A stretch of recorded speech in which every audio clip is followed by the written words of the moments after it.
Hello everyone, today we'll be reviewing the variant of Swamp Thing by McFarlane Toys. This is a GameStop exclusive for anyone that's wondering why this figure has horns on it. And yeah, first thing out the box, I noticed that it does have two right hands, which is kind of a huge bummer, but at the same time, the accessory is going to be the solution to this problem. In my reviews, I like to integrate some comic information as well as, displaying the figure. But yeah, it's pretty standard packaging. My first impressions of this figure is that it's very textured. The neck is very stiff, so you can't really get much mobility.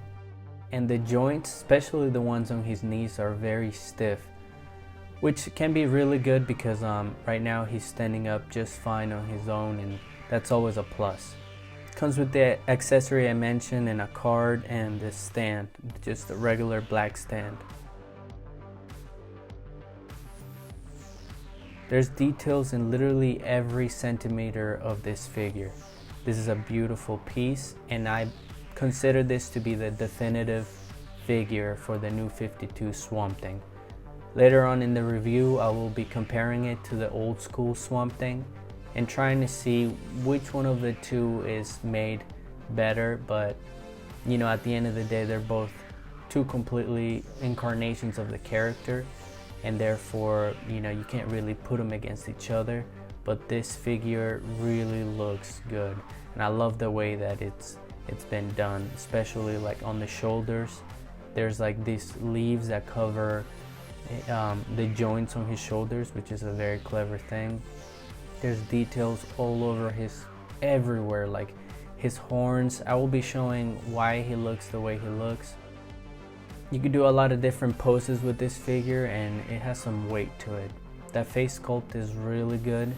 If you look in really closely, there are some painting imperfections in the mouth, but I could definitely fix that with some paint that I have. But you could barely notice it. I think the figure came out pretty much perfect, except for the fact that they gave it to me with two right hands. But obviously all you got to do is just remove one of the hands. So I'm gonna show you what the hands look like up close, and you could tell the amount of effort they put into this figure. Look at all the details. There's like a bunch of little bumps. It looks like little fungus or something. It looks stunning.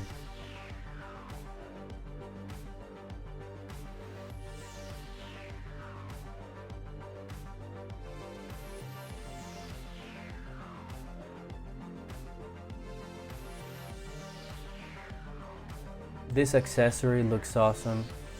He made a spear out of like a tree bark or something. It looks really cool. I'm gonna show you here in the comics like how they portrayed him as. In this part, he does have wings. Doesn't have them in here. He could generate and change his body in whatever way he could change his body in whatever way he deems it necessary, depending on the situation. Here, for a while, he's wearing those type of like horns on his head, which makes him look pretty cool. Comparing both of the stories to the Alan Moore to the new 52, I do enjoy the Alan Moore incarnation of the character better, but that's not to knock down the new 52 version of him.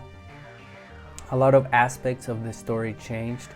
For example, the Parliament of Trees is introduced a lot sooner than what it is for the old school one.